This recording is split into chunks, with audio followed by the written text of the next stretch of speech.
Então, desculpa, a Ingrid Farias, lá de Pernambuco, vai ser quem vai moderar a mesa. Junto com a Ingrid, compondo a mesa, vamos ter o Dudu Ribeiro, aqui do Brasil, da Iniciativa Negra para uma Nova Política de Drogas. A Florência Florici, do Uruguai, que é do coletivo Ovelhas Negras. A Jorgelina Dilório, da Argentina, que é do... Intercâmbios. Desculpa, gente, é tanta coisa. E a Edna Granja, aqui do Brasil, que é uma pesquisadora e professora de Pernambuco. É isso, gente. Vamos lá. Ingrid, então, por favor, você pode dar seguimento. Gente, primeiramente, boa tarde a todas e todos, né? Para mim é um prazer estar aqui nessa tarde, participando desse evento tão incrível, com essa potência inteira e com uma mesa tão bonita, uma mesa tão diversa quanto essa, né? Para mim é um grande prazer estar com essas grandes mulheres e também com o companheiro Dudu.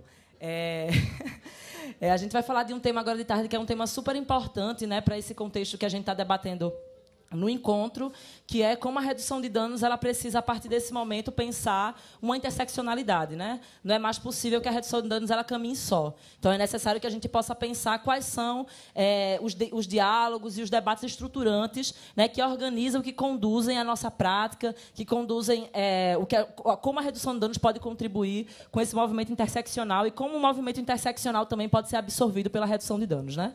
Então, conversando aqui com as companheiras da mesa, a gente vai ter várias apresentações aqui, o Dudu, as companheiras todas, mas eu acho que, para a gente poder começar esse debate hoje sobre intersecção e redução de danos, a gente podia começar ouvindo a companheira Edna, né, que é uma companheira lá de Pernambuco, do estado de onde eu vim, né, é psicóloga, trabalha como redutora de danos também, é doutora em saúde pública, é feminista, antiproibicionista, participa lá com a gente dos movimentos feministas antiproibicionistas, né, e está aqui hoje para trazer um pouco esse olhar do como o feminismo, né, de como essa pauta, de como esse movimento, de como essa importante e estruturante questão é necessária e é urgente para ser dialogada pela redução de danos, né? Então, queria passar a palavra para a Edna e é isso. Um ótimo debate para nós.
Olá, boa tarde a todas e a todos. É um prazer enorme estar aqui, voltando a Fiocruz, lugar onde eu fiz o meu doutorado em saúde coletiva e pesquisei em 2015, né? É um prazer enorme estar num evento como esse, um evento tão importante diante do momento que o país da gente está vivendo, né? Um momento de muitos retrocessos na política de drogas, um momento de conservadorismos diversos, golpes distintos. E poder estar aqui aprendendo com os militantes também dos países vizinhos, da América Latina, é, sem dúvida, um privilégio, né, e uma oportunidade única de a gente estar tendo trocas extremamente potentes e construindo nossas pequenas e grandes revoluções. Então, não deixa de ser uma revolução também no encontro de redução de danos. A gente tem uma mesa como essa, que se propõe a discutir interseccionalidades. E se propõe a discutir interseccionalidades, a olhar para as nossas dimensões de desigualdade social e a perceber como essas dimensões acabam trazendo repercussões para a vida das pessoas. Então, eu quero começar a minha apresentação dialogando um pouco com vocês. Que danado é isso, né? Eu não sei se é um consenso, todo mundo escuta interseccionalidade e sabe exatamente do que se trata, né? E aí, entre os tantos sentidos possíveis para a interseccionalidade, eu trouxe alguns aqui para dialogar com vocês, né? Quando a gente fala em estudos interseccionais, a gente fala em estudos que visam compreender como as várias categorias e aí de raça, gênero, sexo, geração, elas interagem em múltiplos níveis para se manifestarem em termos de desigualdades sociais. E aí a gente parte do pressuposto que os modelos mais clássicos para explicar essas desigualdades sociais, aqueles estudos e pesquisas mais clássicos que consideram somente classe, somente raça, eles são restritos e eles acabam escondendo ou dificultando a compreensão dos fenômenos de opressão. E aí partimos assim também do pressuposto que as opressões elas se interrelacionam, criando um sistema de opressão que reflete as múltiplas formas de discriminação. E falar em interseccionalidade, eu conversei com Ingrid no início para a gente fazer essa alteração, porque não tem como nos referirmos a esse conceito, a esse termo, sem lembrar do movimento feminista e do feminismo negro, especialmente, que lá na década de 70 e 80 começam a fazer uma crítica dentro do próprio feminismo convencional, dizendo que cada iniciativa nossa, no sentido de descrever a experiência da mulher de forma geral, sem considerar esses mecanismos de opressão, seriam experiências vazias, né? Então, as críticas das mulheres negras ao essencialismo do feminismo convencional permitiam instalar a crítica e enfatizar que as feministas que pretendem falar por todas as mulheres e que não atentam para classe, raça, orientação sexual, elas vão ter visões restritas, gerais, e vão fragmentar e vão ignorar, a complexidade das identidades.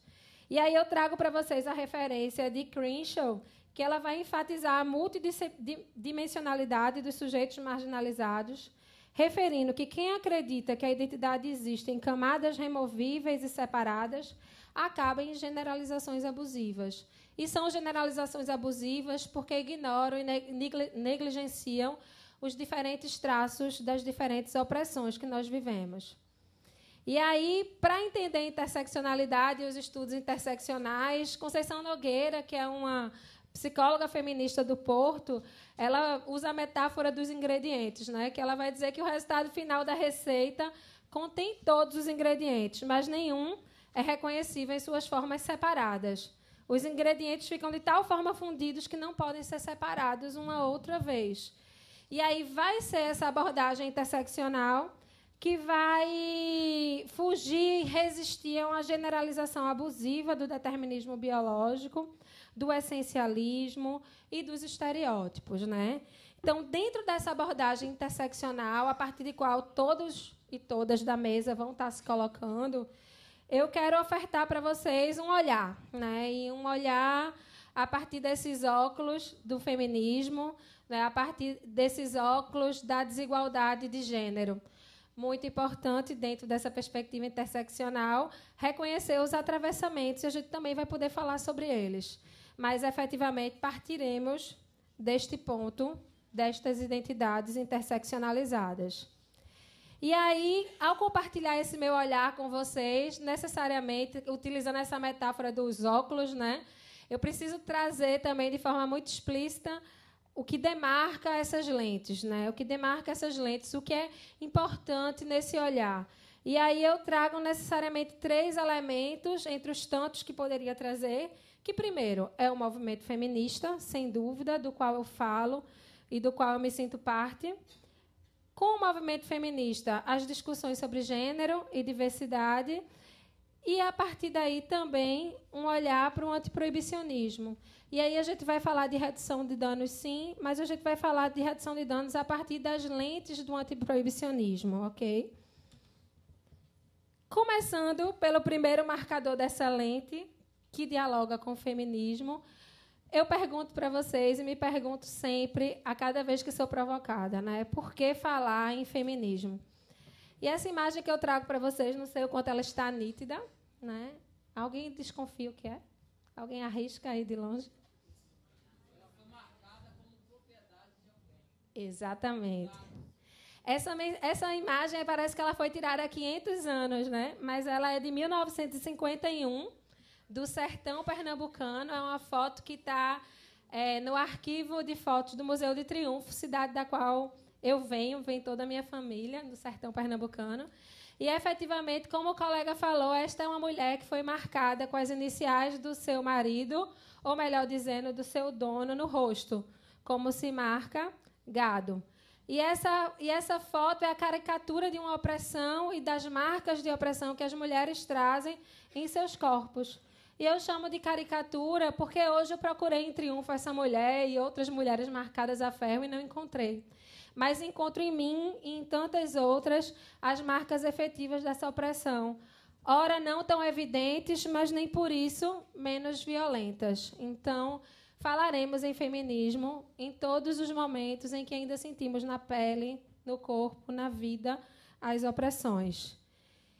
E aí falaremos em feminismo, e eu usei o plural aqui para demarcar que há uma diversidade dentro do que se chama movimento feminista, né? Mas há um certo consenso que a luta é a luta pela igualdade de gênero, uma luta para que as diferenças entre homens, mulheres e outras identidades de gênero possível não se materializem em desigualdade. Pois bem, trazendo o recorte brasileiro, eu vou falar em feminismo para me referir ao movimento de mulheres brasileiras, que se construiu como uma forma importante, uma força de luta para desconstruir a estrutura patriarcal nacional e vencer as desigualdades históricas estabelecidas entre homens e mulheres.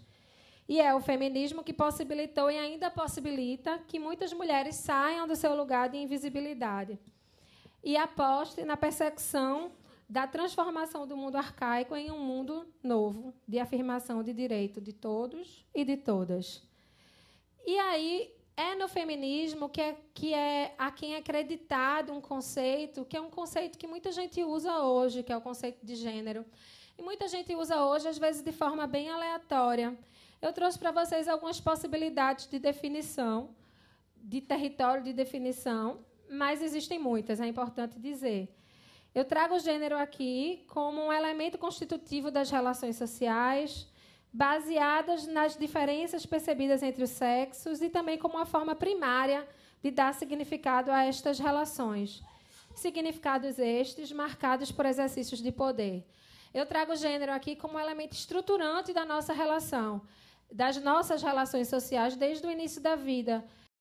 E ele não é só um elemento estruturante, como a vivência deste elemento é marcada por exercícios de poder distintos. E poder aqui, eu não estou considerando poder absoluto, mas estou falando, muito próximo do que nos diz Michel Foucault, dos micropoderes, dos exercícios distintos dos micropoderes.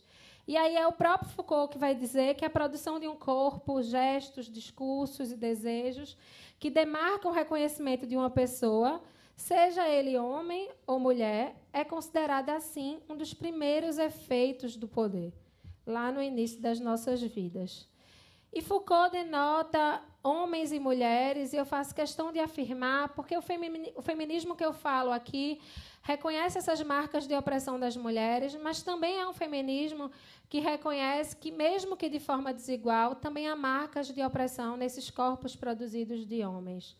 E aí, nenhuma masculinidade, nesse sentido, pode ser concebida fora de um sistema das relações de gênero e, portanto, fora das construções dos regimes de verdade, que são efeitos e, ao mesmo tempo, reproduzem as referidas relações de poder. Porque as masculinidades também são construídas no âmbito dessas relações sociais, onde homens e mulheres se constroem, se reconstroem e vivenciam os efeitos dessa experiência corporal na personalidade e na cultura.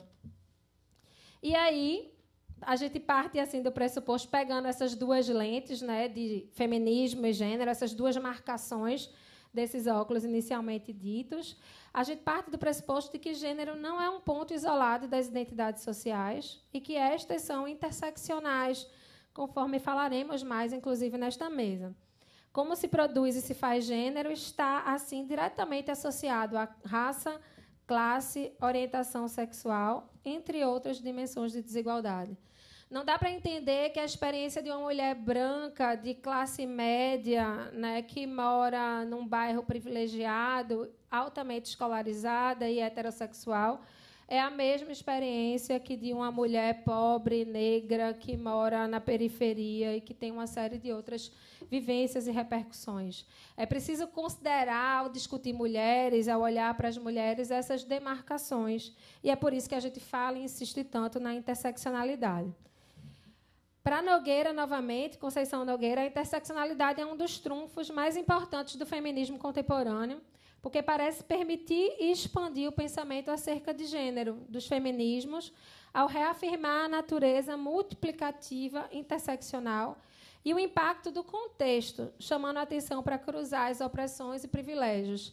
E aí, nesse sentido, os estudos interseccionais são quase que uma base, um eixo estruturante do que a gente dialogou um pouco pela manhã, né? Nas propostas de cuidado comprometidas com o território, com singularidades, com pessoas e não com casos, com pessoas e com sujeito coletivo, e não com esse sujeito abstrato, ahistórico, esvaziado de cultura, que a gente costuma encontrar ou a produzir nos serviços dos quais a gente faz parte.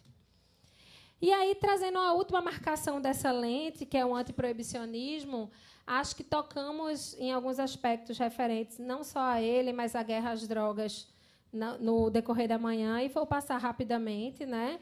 Que, de fato, o mundo fez essa aposta, né, há cerca de mais ou menos 50 anos, que se toda a energia do mundo fosse canalizada no sentido de acabar com as drogas, a gente conseguiria, seria possível. E aí o Pedro Abramovay vai dizer que, como toda aposta, poderia ter dado certo ou errado, e, ao olhar dele, deu errado. E por que deu errado? Mais uma vez, a gente vai encontrar essas identidades interseccionalizadas.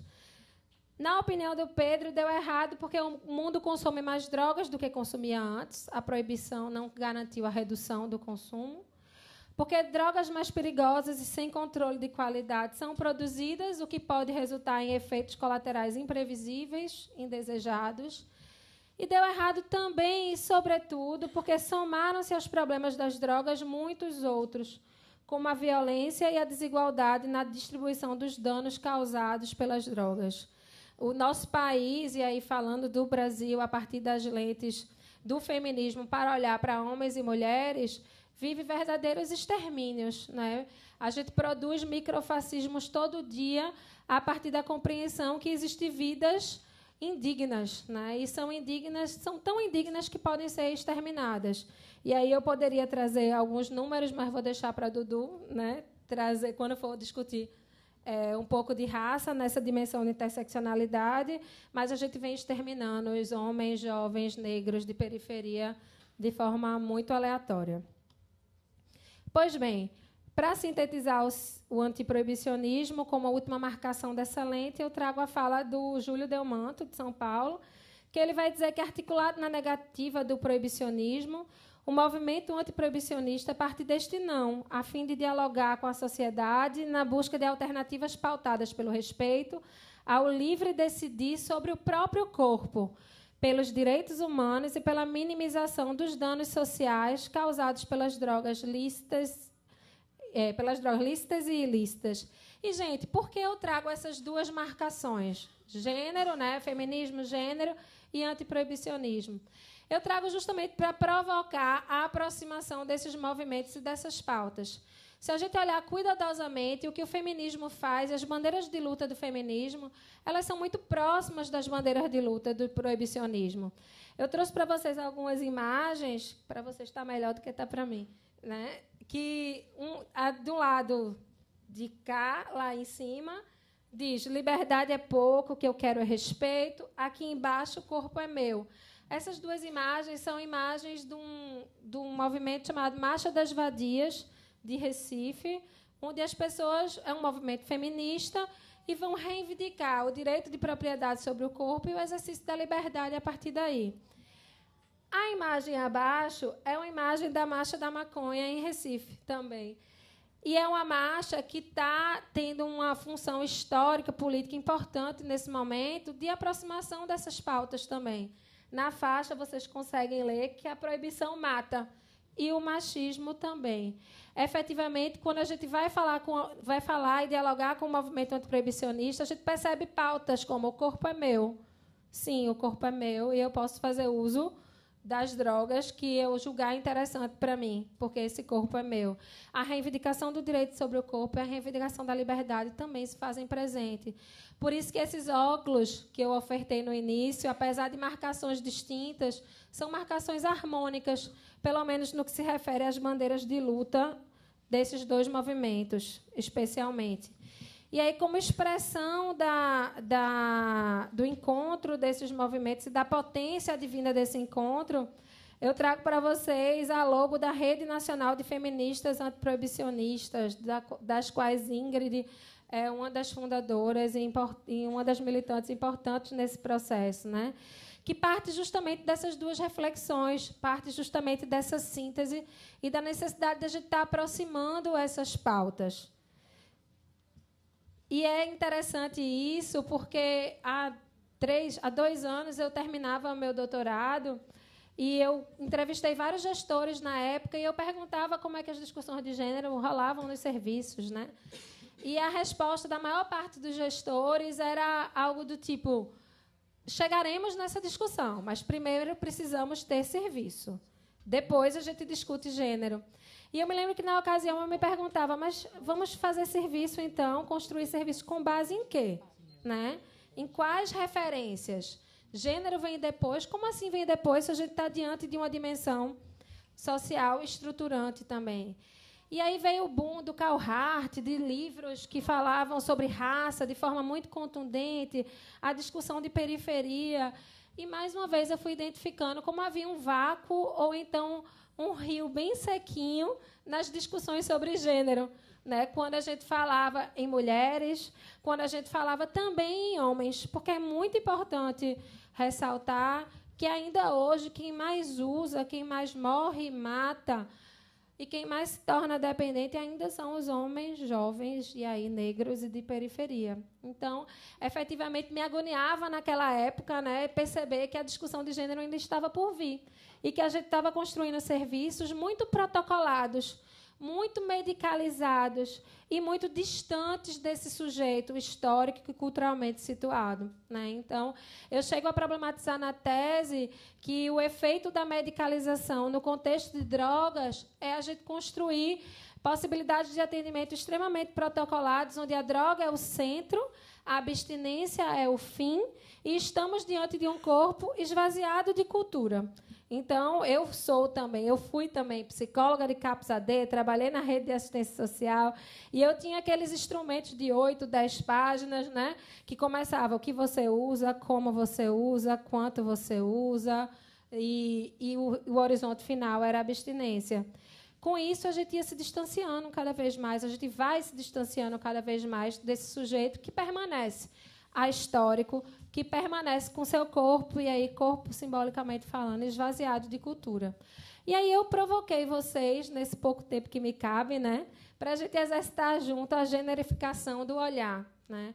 Trazer para o nosso olhar as marcações de gênero e olhar para esse contexto, agora sim, de uso de drogas, né?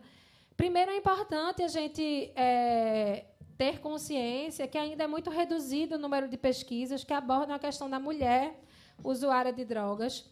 E isso parece se dever, entre outros fatores, ao inegável predomínio masculino nas cenas abertas de tráfico e consumo de drogas em todo o mundo.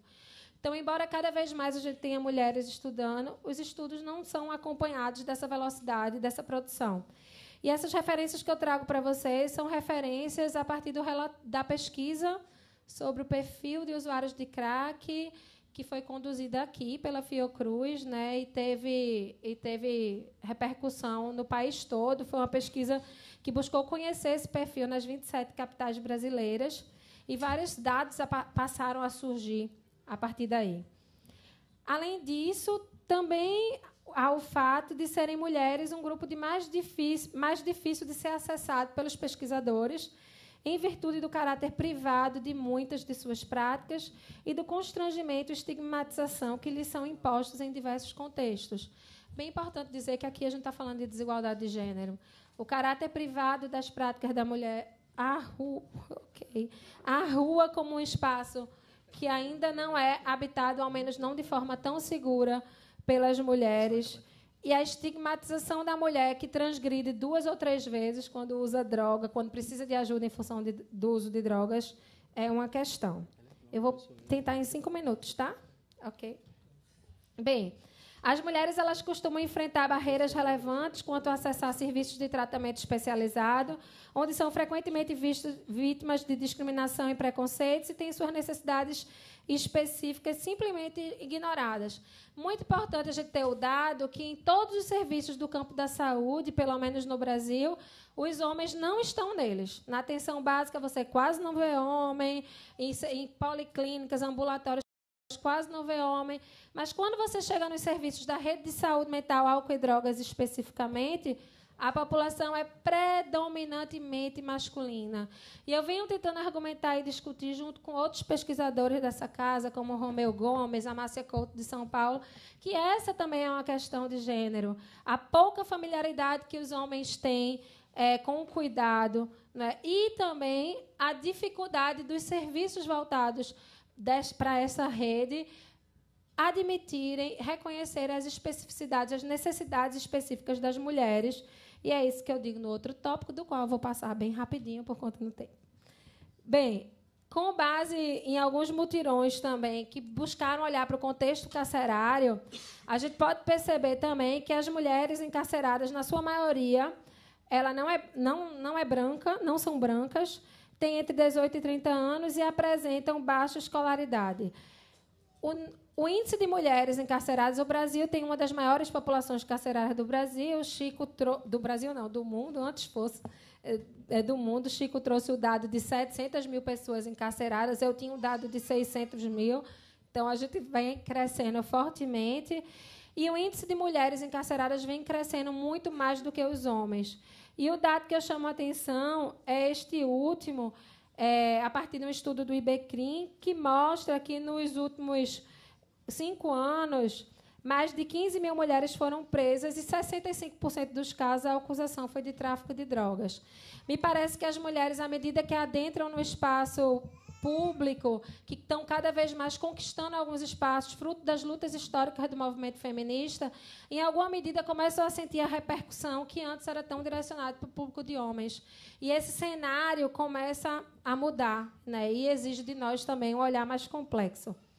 Pois bem, a experiência carcerária é vivida de forma diferente, 67% das mulheres encarceradas são negras, o grau de escolaridade é baixo. A presença da população masculina, como eu falei, nos serviços de saúde voltados para drogas é predominante, o que contraria os estudos da saúde coletiva. E isso tem a ver com a pouca familiaridade do cuidado. Pois bem, as cenas de uso no Brasil também são muito povoadas pelo sexo masculino, né? A pesquisa nacional a qual eu me referi mostra que 78,68% dessa população também é formada por homens, e as pessoas que usam regularmente essa substância são homens, jovens, pardos e pretos de baixa escolaridade, e têm a origem familiar e inscrição social marcada pela exposição a diferentes formas de marginalização e estigmatização. Interessante, eu que gostaria muito que vocês percebessem na minha fala que eu estou utilizando essas lentes do feminismo e do antiproibicionismo não só para olhar para as mulheres. Olho para as mulheres, para a sua condição de vulnerabilidade, mas acredito, sobretudo, que o feminismo libertará homens e mulheres, porque os homens também vêm sofrendo, inclusive no contexto de drogas, o efeito dessas opressões. E aí, para terminar, de onde virá a solução, né, se é que há a solução, né? Mas, sem dúvida, a gente vem tentando trabalhar cada vez mais, a partir desse momento caótico que vive o nosso país, pensar que esse momento caótico também é um momento de gestação de algo importante. É um momento de aproximação dos movimentos e de fortalecimento de pautas comuns. Então, o empoderamento das mulheres e a desconstrução do machismo, sem dúvida, é um dos eixos estruturantes da construção desta solução ou destas soluções. E eu trago para vocês uma foto que eu acho emblemática, né, de uma mobilização aqui no Rio, né, em 2015, de mulheres fora Cunha, diante das discussões sobre a legalização do aborto. Um outro caminho que eu gostaria de sinalizar é a sensibilização de atores e atrizes, ampliação dos movimentos, empreendimento coletivo no sentido de consolidar uma geração feminista. e a gente poder discutir gênero, de fato, em todos os espaços, a partir desses atravessamentos. A criança da foto é o Leon, filho de Ingrid, que está nesta mesa, né? Que, numa das suas participações nos diversos movimentos, dos quais ele faz parte desde muito cedo, talvez desde a barriga, né? E é importante a gente começar a dialogar em vários âmbitos e dimensões sobre essa geração que precisa vir. E a redução de danos, obviamente, como ética do cuidado, não somente como oposição à abstinência, como muitos referem, né? Porque a redução de danos ela não precisa ser oposta à abstinência. Na verdade, às vezes as pessoas me perguntam: você trabalha com redução de danos ou com abstinência? Eu trabalho com gente. E aí, gente, ora tem um objetivo, outro objetivo, que dialoga com essas referências que você disse, e às vezes nem dialoga. Mas é a redução de danos que pode nos dar lentes para pensar nesse cuidado, que pode ser chão e caminho dessa nossa trajetória. Eu trago para vocês uma imagem clássica de uma cartilha de uma organização de São Paulo, que vai trazer a redução de danos em sua complexidade, na construção coletiva de saberes, no foco na pessoa e não na substância, no cuidado para além das drogas, na singularidade, por aí vai. E é isto, né? Desculpem a correria da fala, mas, na verdade, talvez seja a minha ansiedade de trocar mais, de poder dialogar mais sobre essa pauta que está tão marcada na minha pele. E eu tenho certeza que, com esses óculos, vocês perceberão que também está muito marcada na pele de vocês. E que a gente siga junto, né? Sonhando, como sempre, lutando, até que todos e todas sejamos livres. Tenhamos consciência das nossas opressões e sejamos livres. Obrigada.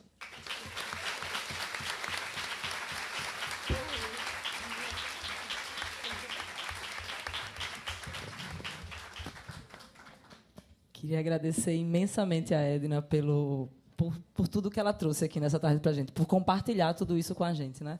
A gente está com um tempo bem apertado, assim, mas eu não queria deixar de comentar o quanto a fala da Edna me provoca para a gente entender que as mulheres ela têm um potencial muito especial em contribuir e fortalecer a redução de danos, porque as mulheres elas foram acometidas, inclusive, pelo próprio patriarcado, né? Elas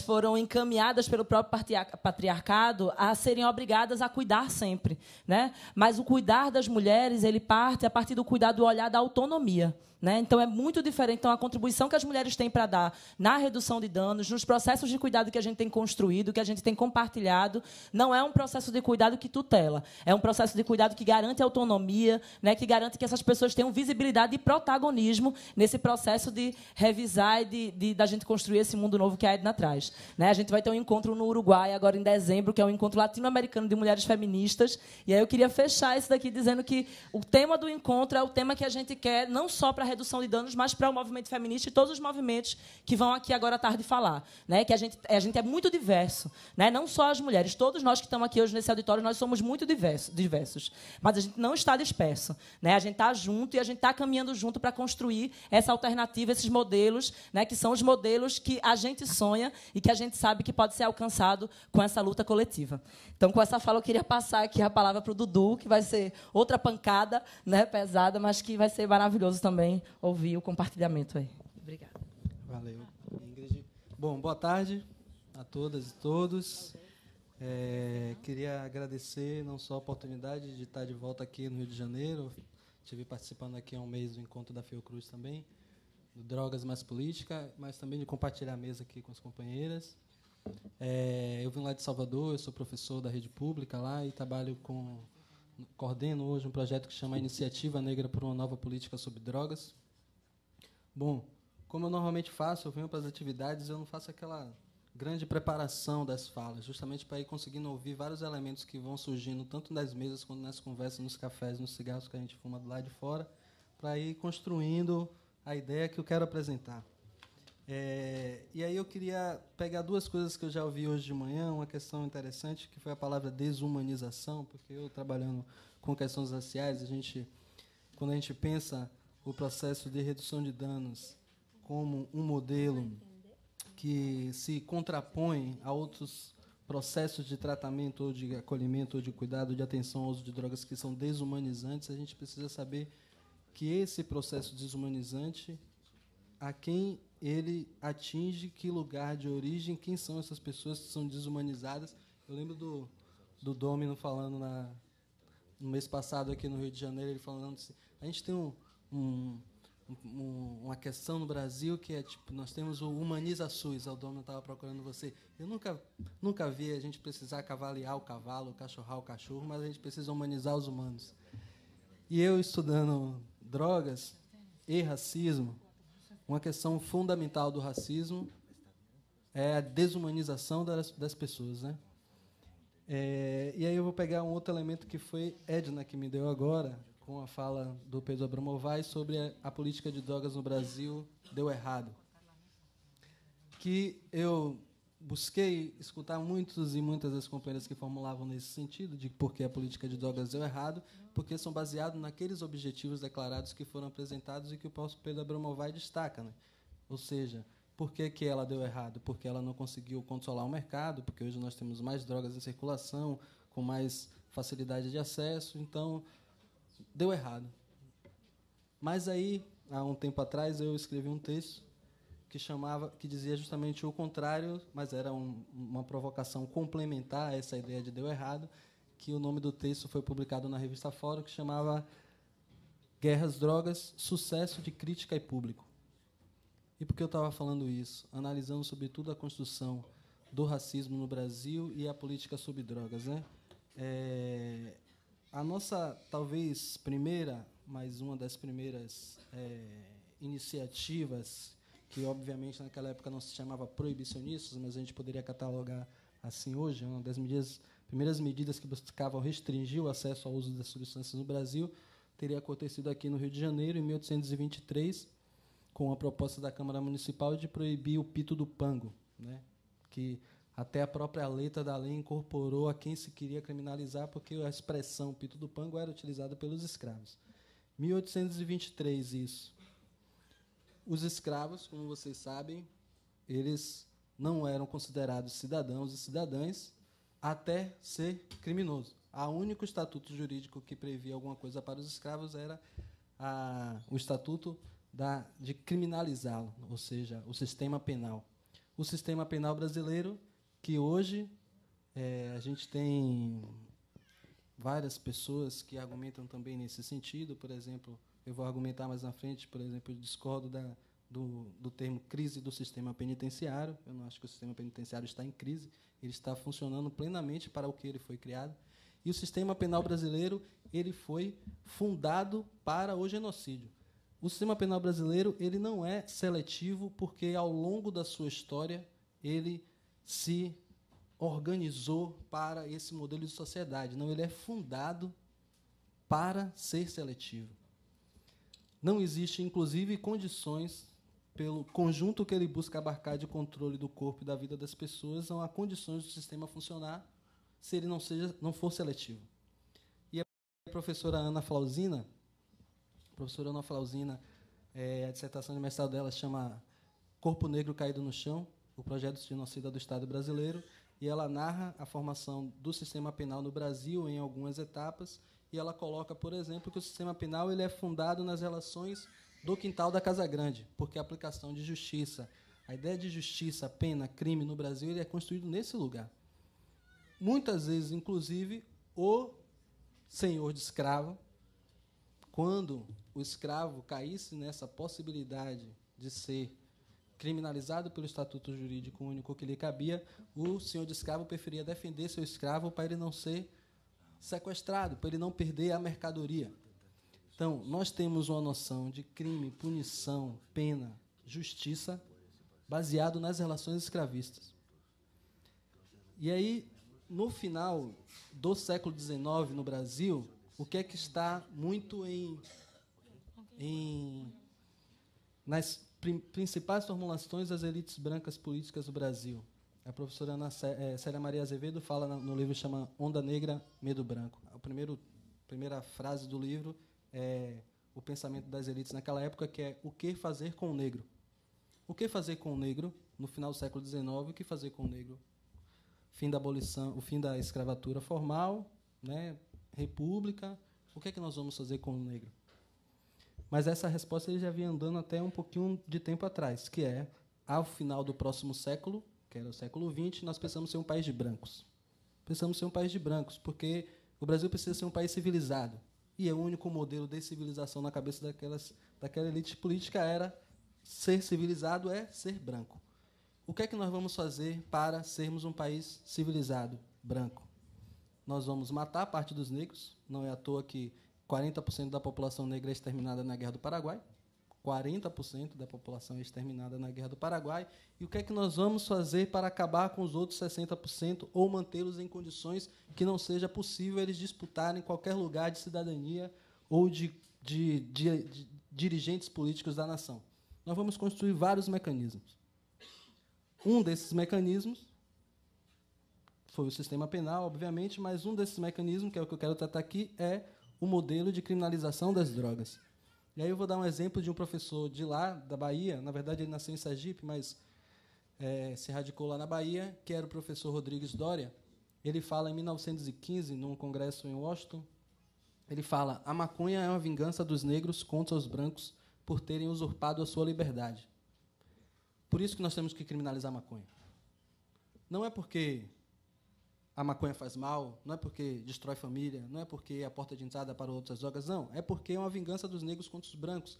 Se a gente quer um processo civilizatório no Brasil e a gente não eliminar os negros vão boicotar o processo civilizatório brasileiro.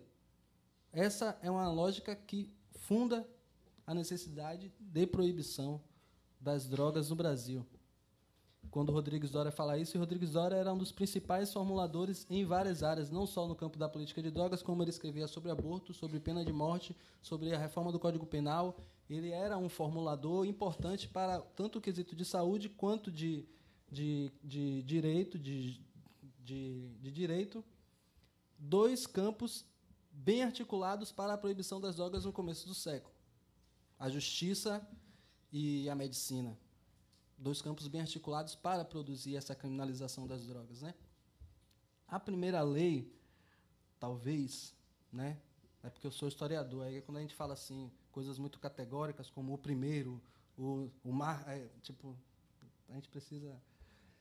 mas em 1932 a gente tem uma lei nacional de proibição das drogas, e que eu comecei a estudá-la para verificar o impacto nas narrativas criminológicas na cidade de Salvador, analisando os processos crime de quem era preso por tráfico de drogas ou por consumo.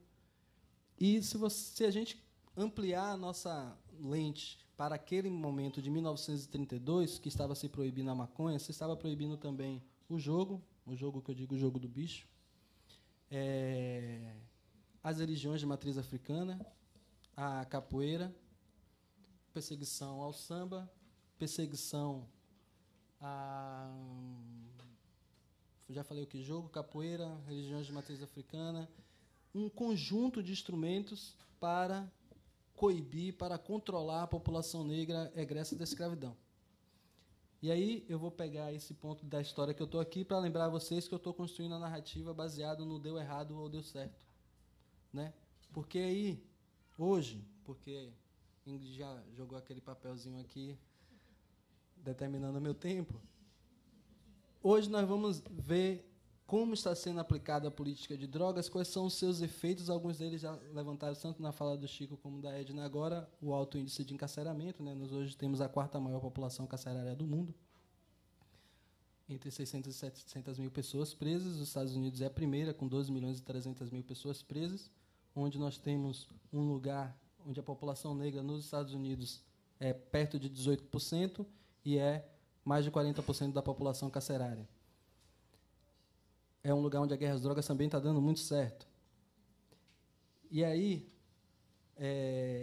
aqui no Brasil, nós temos um quadro que, nos últimos 15 anos, nós tivemos um incremento no encarceramento de mulheres de 567%, desde que o Infopem divulgou esse dado, nunca mais saiu da minha cabeça, 567% em 14 anos, e cerca de 70% das mulheres que estão presas por tráfico de drogas, proporcionalmente cresce mais, como a Edna falou, mais mulheres são presas proporcionalmente hoje do que homens, numericamente os homens ainda são superiores, o número de homens presos.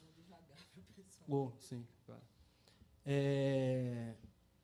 esse é um mecanismo fundamental da manutenção do processo genocida, narrado e contemplado e organizado pela professora Ana Flausina, que eu falei no começo, a formação e a fundação dos sistemas penais, o genocídio, o encarceramento. Nós temos um quadro de 60 mil pessoas mortas por ano no Brasil. 60 mil pessoas mortas, 60 mil pessoas são mortas no Brasil por ano porque não são 60 mil pessoas brancas. Porque se nós tivéssemos um quadro de 60 mil pessoas brancas mortas por ano, o Brasil estava parado. Mas para as pessoas entenderem, para as pessoas deixarem passar que 60 mil pessoas morrem por ano, elas precisam ser, a primeira palavra que eu usei aqui, desumanizadas. Porque quando as pessoas veem numa chacina, no Rio de Janeiro, ou em Salvador, ou em Recife, ou em São Paulo, 12 pessoas mortas, e o repórter fala logo em seguida, suspeita-se que estava envolvido com o tráfico de drogas, sequestrou a possibilidade de vida daquela pessoa, desumanizou completamente, ela virou um número. Para que as pessoas convivam com esse quadro de genocídio, estava até utilizando um elemento, porque, por exemplo, esse alto índice de encarceramento de mulheres, porque mesmo as mulheres não sendo a maior quantidade de pessoas presas, elas são punidas várias vezes quando os homens também são presos, né? Porque elas assumem várias coisas, né? Chefes de família, tá? E muitas vezes elas também assumem crimes que não eram delas, foram da sua relação com seu companheiro. Mas quando você sequestra uma mulher de uma família, você desestrutura uma família. Quando você sequestra várias mulheres de várias famílias, você desestrutura uma comunidade. Se você desestrutura várias comunidades, isso é um processo de genocídio. Não tem outro processo a se chamar disso, o que está acontecendo no Brasil. Porque nos últimos 30 anos foram 1 milhão de pessoas assassinadas. E aí, eu vou seguir, para completar rapidinho, para dar um outro exemplo da história, né? Aproveitando que nós estamos agora em 2017. Pois é. Há 300 anos atrás, um grande senhor de escravo do Caribe, chamado Willie Lynch, ele fez um discurso para outros senhores de escravo nos Estados Unidos sobre a técnica que ele estava usando para manter os escravos em controle. E o que é que ele dizia ao Willie Lynch? Ele começa o discurso dele dizendo assim: olha, eu estou fazendo um método nas minhas fazendas para controlar os negros, que se vocês repetirem, nós vamos controlar os negros por 300 anos. O cara falou isso há 300 anos atrás. Está super funcionando. Uma coisa que ele falou era conseguir estabelecer métodos de controle dos negros e negras entre eles mesmos. Então, potencializar as diferenças. Então, ele classificava os mais altos, os mais fortes, os mais claros, os que vieram de tal região, e incentivava as diferenças entre eles para eles também estabelecerem mecanismos de controle entre eles mesmos. Sabe o personagem do Samuel Jackson no Django? Tipo isso. Isso aí é o que as pessoas vão encarar como o processo da figura do capitão do mato na escravidão, e, ao mesmo tempo, que hoje colocam na figura do policial. Né? Porque, se você pegar, a maioria dos policiais na minha cidade, pelo menos, é negra. Aqui também. Mas isso é muito representativo da sofisticação do racismo brasileiro. Porque eu não sou contra o policial trabalhador militar, eu sou contra a instituição polícia militar. Eu acho que aquilo ali não serve para o que a gente vive. Aquilo ali é uma situação de guerra, não é uma instituição de segurança. Nós não precisamos de uma situação de guerra. Nós precisamos mudar esse modelo. Por isso que eu não acredito no negócio de disputar polícia, formar policial. Não, eles são formados para a guerra, eles são formados para esse processo de genocídio. E aí, para finalizar de verdade,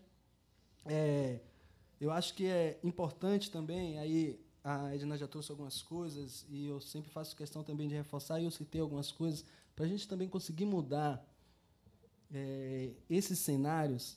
É fundamental que a gente combata, que a gente supere uma condição colocada pela nossa grande filósofa Sueli Carneiro, que é o epistemicídio, né? A morte da nossa produção de conhecimento. Então, eu comecei a trabalhar, por exemplo, pegava o conceito muito utilizado na segurança pública, que ela trabalha com Foucault, biopoder. Aí hoje tem um camaronês filósofo, aquele Mbembe, que pega a distribuição calculada da morte como exercício de poder do Estado e chama isso de necropoder. É isso que nós vivemos e é estabelecido no campo da política de drogas, e só por isso nós temos hoje que construir as nossas políticas de redução de danos, visando que as outras políticas construídas anteriormente eram desumanizantes, mas é porque elas feitas para não humanos, de verdade. É por isso que nós estamos hoje construindo um cenário que nós precisamos humanizar as pessoas para conseguir aplicar políticas de qualidade. Obrigado.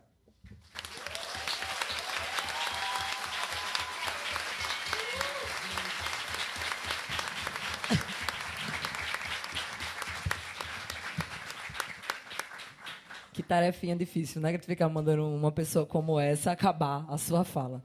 Gente, a gente vai precisar fazer um arranjinho, também não vou poder nem comentar também a fala do Dudu por causa dessa nossa dificuldade com o tempo. A gente tem um coffee break que está lá fora agora nesse momento. A gente vai precisar... Esse coffee break foi organizado aqui pelo evento com todo o carinho e tal, e eles têm 1 hora para ir embora.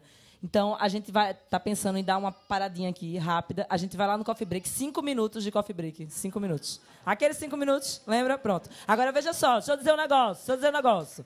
Agora, a gente tem 419 pessoas assistindo o stream aqui do evento, de 7 países. Brasil, Portugal, Estados Unidos, Uruguai, El Salvador, Argentina e Costa Rica. É isso? É isso mesmo. Salve, irmãos de toda a América Latina. Vamos lá.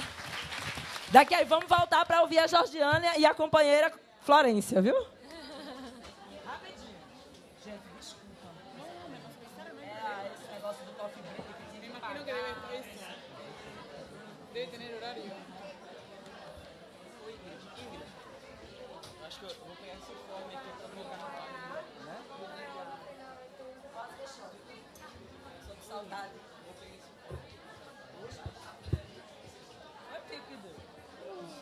Não? Sair para voltar. Salir para volver a entrar,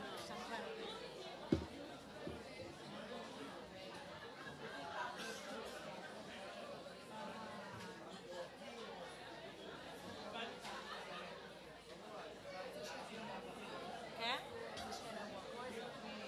No, que salir para volver a entrar. Não, 5 minutos.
Bebidas e alimentos nesse local.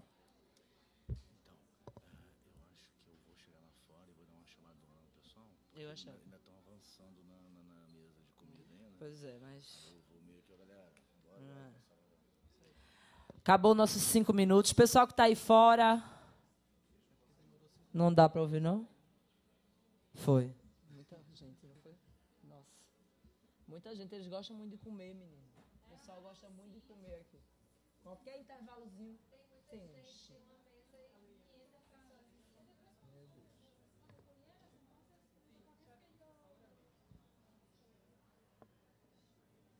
Será?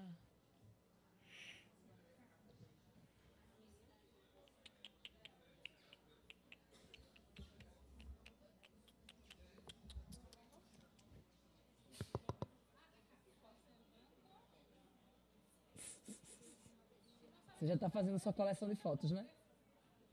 Oxe.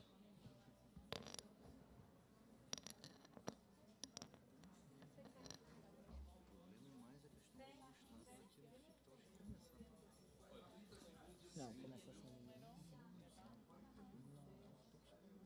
Vai, bicho, galera. Aqui o teto é até aqui, ó. Tem tempo médio, né? São 4 horas, 4 e pouco.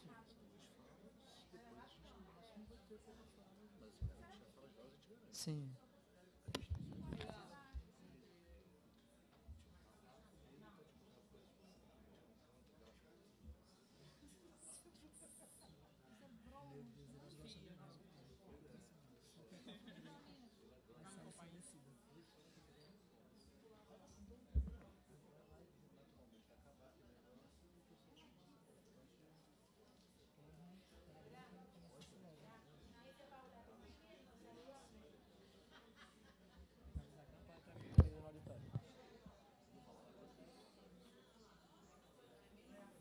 Hã?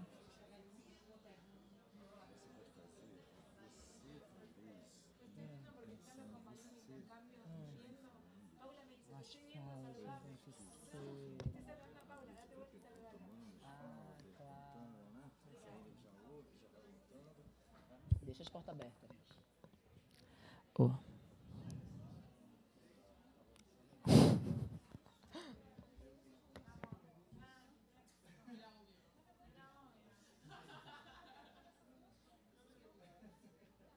A ideia é que eu comece resgatando um pouco das falas de Edna e Dudu para que as pessoas adentrem. No sé, 20 minutos que nos quedan solo para presentar hablando. Sí, sí. Tenemos tempo. Gente, então, devido ao nosso horário e pelo cumprimento do que a gente tinha acordado, a gente vai voltar aqui para a mesa, fazendo um pouquinho um resgate de algumas falas que foram feitas agora, né, agora pela manhã, agora pela tarde, e também pela manhã, resgatando um pouco o que os companheiros e as companheiras, né, de toda a América Latina trouxeram para a gente sobre as experiências que têm sido produzidas no ambiente da redução de danos e no ambiente da redução de danos de forma interseccional, né? Então, acho que as experiências trazidas pelos companheiros pela manhã demonstram que a gente tem trabalhado, não só aqui no Brasil, mas como em toda a América Latina, com uma redução de danos diferenciada, né? Diferenciada da redução de danos que é feita muitas vezes na Europa, né? Em outras regiões do mundo. E a gente sabe que essa redução de danos aqui na América Latina ela é muito marcada pelo encontro desses pares, né? pela produção do conhecimento a partir da subjetividade desses sujeitos, né? Então, por um outro tipo de produção de conhecimento, por um outro tipo de agrupamento, né, dessas informações e desses saberes que contribuem, inclusive, para como a redução de danos ela vem se organizando nesses últimos tempos, né? Acho que tudo que o Dudu trouxe aqui é fundamental para que a gente debata, não só o Dudu quanto a Edna, né? A gente vai poder ouvir a companheira Jorgelina e a companheira Florência também, que vão trazer questões importantíssimas acerca do recorte de juventude e do recorte da população LGBT como um todo, né? Mas acho que é importante que a gente possa marcar mais uma vez aqui que a fala trazida pela Edna e trazida pelo Dudu, elas se conectam totalmente com o que a gente faz na atuação da ponta da nossa redução de danos, né? A nossa redução de danos ela é produzida num território que é um território, na maioria de suas vezes, de violação de direitos, né? Então, tudo que é colocado aqui, tanto pela Edna quanto pelo Dudu, a gente acaba encontrando e vivenciando no nosso dia a dia, nas pessoas com as quais a gente trabalha, com as quais, né, a gente divide nossos sonhos, nossas lutas.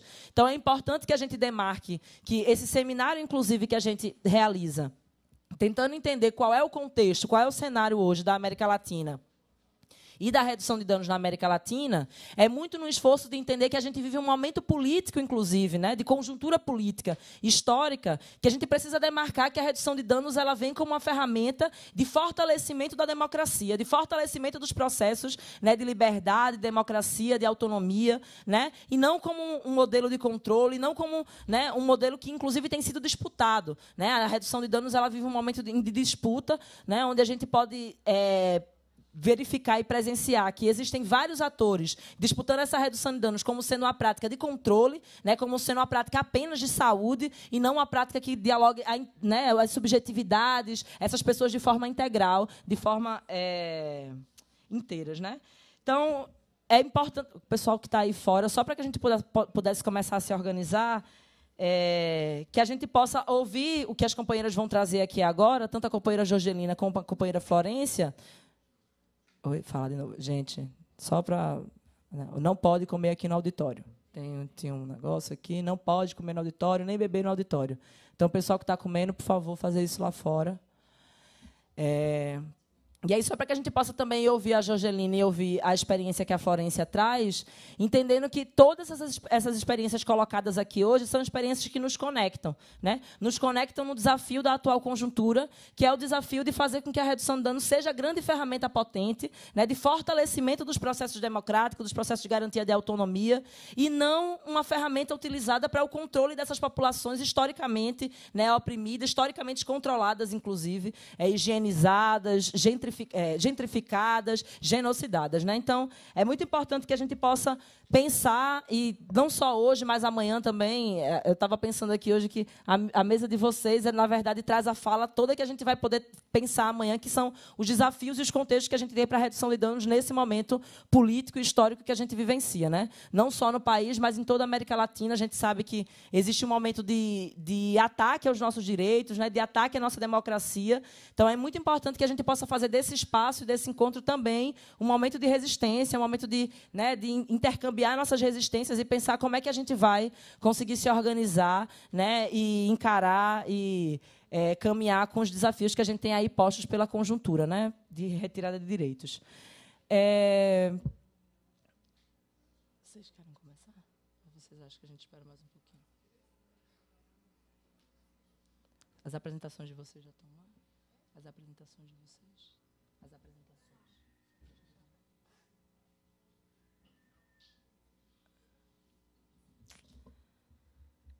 O pessoal que não respeita 5 minutos. Aí a pessoa não pode também ir lá e dizer para vir, porque não pode ser proibicionista, né? Aí fica difícil. Aí fica aqui na mesa proibindo o pessoal de falar e tal. Difícil.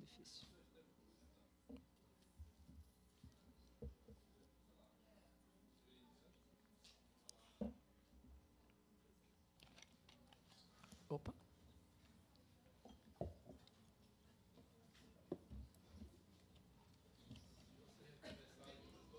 ¿Cómo es? Sí, empecé. ¿Hacemos como que empezamos o empezamos? Sí, empezamos. Então, ¿Me presento? Tranquilo. Não. Então, gente, vamos começar para poder a gente também não perder tanto o nosso tempo. A gente tem um horário aqui também. É muito importante que a gente garanta a fala das companheiras, né? A gente vai passar agora a falar para a companheira Florência, que é de lá do Uruguai, né, do movimento Ovelhas Negras, e vai trazer um pouco essa questão da interseccionalidade, da redução de danos, com o olhar da diversidade, né, dessa luta. Fique à vontade, companheira. Bueno, perdón, pero también voy a hablar en español. Así que, bueno, ya tuvieron bastante de portugués antes.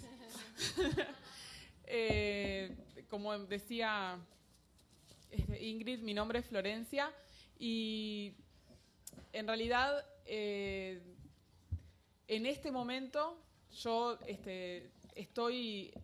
Mi lugar de origen, en realidad, es el colectivo Ovejas Negras, que es un colectivo de personas LGBT en Montevideo, Uruguay. Pero actualmente estoy desde ese lugar asesorando en políticas de salud y diversidad sexual al Ministerio de Salud de Uruguay. Estoy haciendo un esfuerzo de hablar muy lento porque en general hablo muy rápido, así que si alguna vez, si no entienden lo que estoy diciendo, por favor hagan señas. Es sobrehumano lo que hago. Bueno, entonces, eso. El colectivo Ovejas Negras se creó en 2004 y como que vino a ser oveja negra no solo en general, en cuanto a la población en general. Oveja es Ovelia, no sé si por las dudas. vino a ser no solamente en cuanto al público en general, sino también adentro de lo que era el movimiento de diversidad sexual en Uruguay, que estaba muy enfocado a la lucha identitaria. Y desde el colectivo lo que se entendió es que la única forma de lograr un cambio verdadero era desde la interseccionalidad, desde el vínculo con otras organizaciones del movimiento feminista, del movimiento afro, de los movimientos de personas con discapacidad, o sea, de realmente entender la discriminación y el estigma del que somos víctimas las mujeres lesbianas, los varones gays, las personas trans, como algo transversal e interseccional y como un tema de derechos humanos, más que como un tema de mi propia identidad y de mi propia lucha. Y no solamente entonces en el término de cómo mi orientación sexual o mi identidad de género me afecta en estos temas en sí mismo, sino también en, por ejemplo, los vínculos familiares, los vínculos laborales, todo lo que tiene que ver con el ejercicio de la ciudadanía, etc.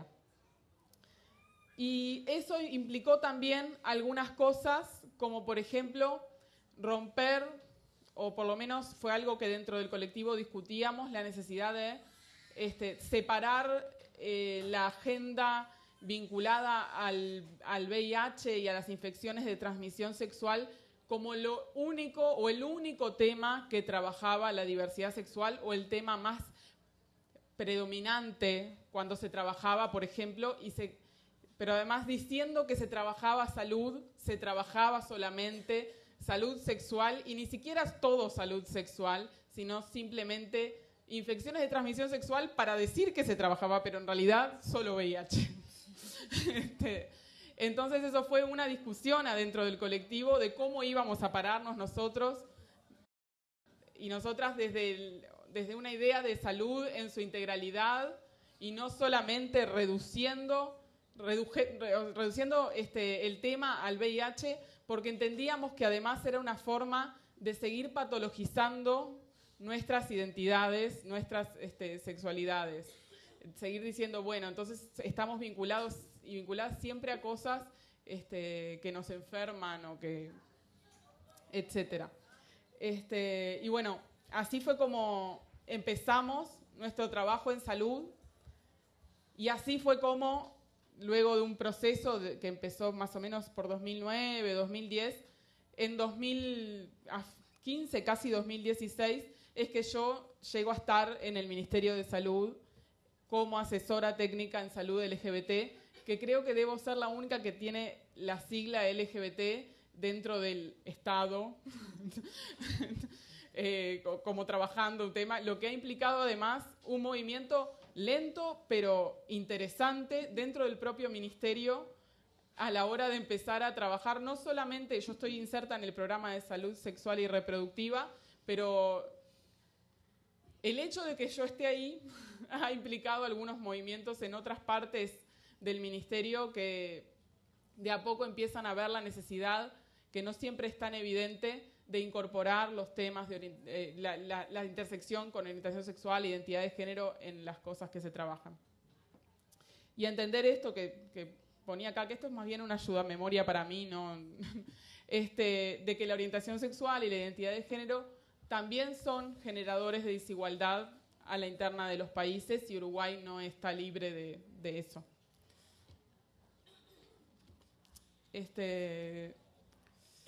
Y bueno, lo que pasa con los estudios de consumo de drogas en los distintos países, esto mismo que de cómo fue la idea de ir incorporando el tema de salud y diversidad sexual, fue mucho de trabajar con los profesionales de salud y mostrarles que este era un tema válido de trabajar, salud y diversidad sexual. Porque existía la idea de que la orientación sexual, la identidad de género de la persona que asiste a un servicio era irrelevante para el proceso asistencial, no tenía nada que ver con el proceso, entonces no era importante saberlo, no tenía por qué preguntarlo la persona, y fue todo un trabajo de convencer de que esto realmente era una temática y que todavía lo sigue siendo desde el Ministerio en conjunto con la academia y la sociedad civil y la cooperación internacional realizamos cursos en los que todavía esto todavía no está incorporado, como me imagino en muchos países de Latinoamérica, ni en la formación de grado, ni en la formación de posgrado, a no ser por los cursos que damos nosotros. O sea, no está la idea, la necesidad todavía institucionalizada de que la formación en estos temas es importante. Incluso cuando varios estudios, cuando analizan el consumo de sustancias en población general y lo comparan con el consumo en población LGBT, siempre es mayor en población LGBT.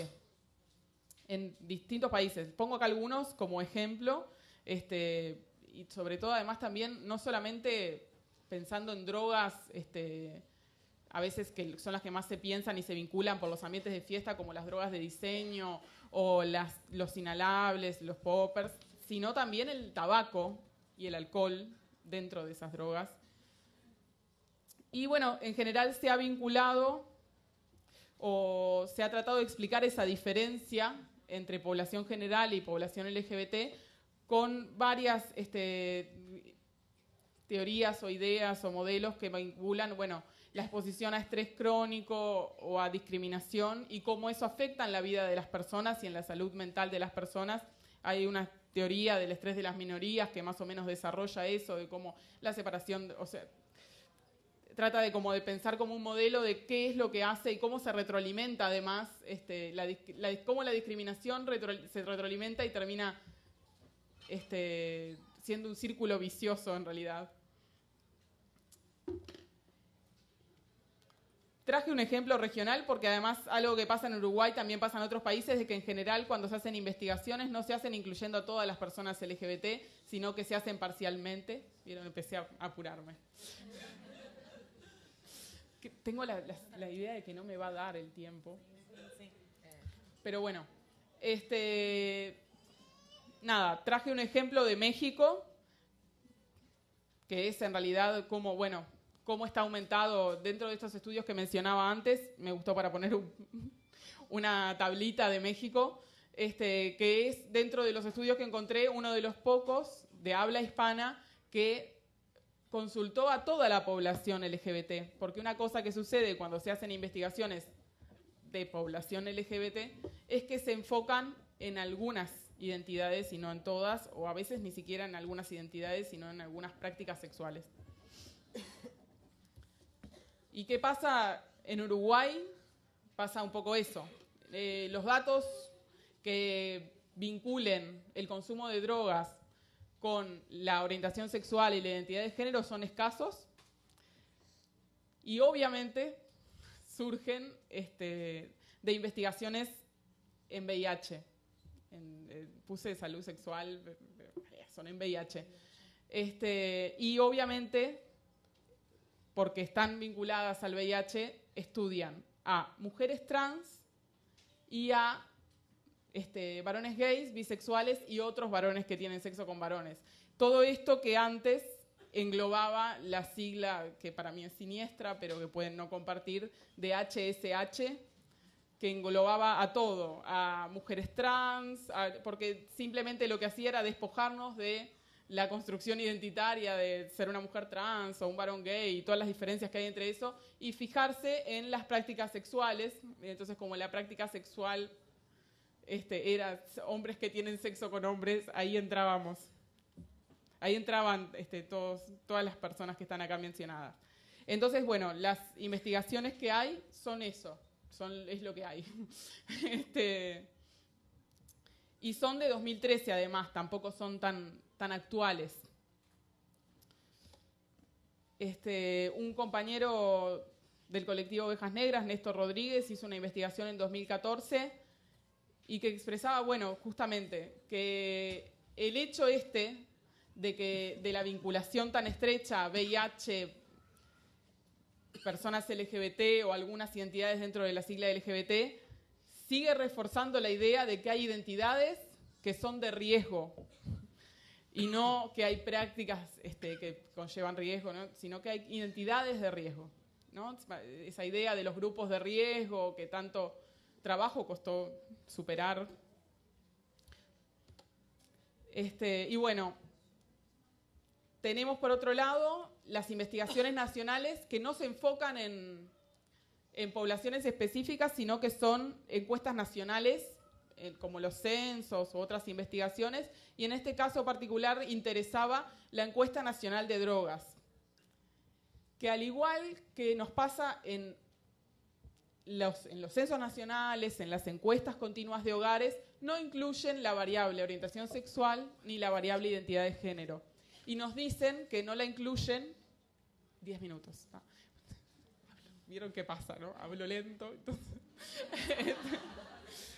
no incluyen, nos dicen, cuando nosotros les preguntamos por qué no incluyen la variable, es porque nos dicen que creen que la gente va a mentir. Entonces, por eso no la incluyen. Porque la gente no va a ser sincera sobre su orientación sexual o identidad de género.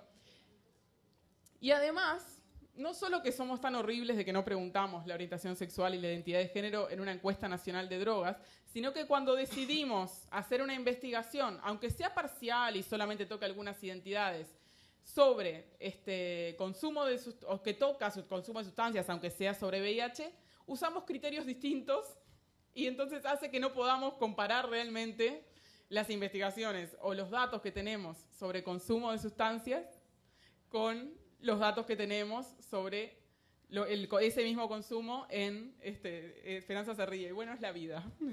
No lo hacemos bien.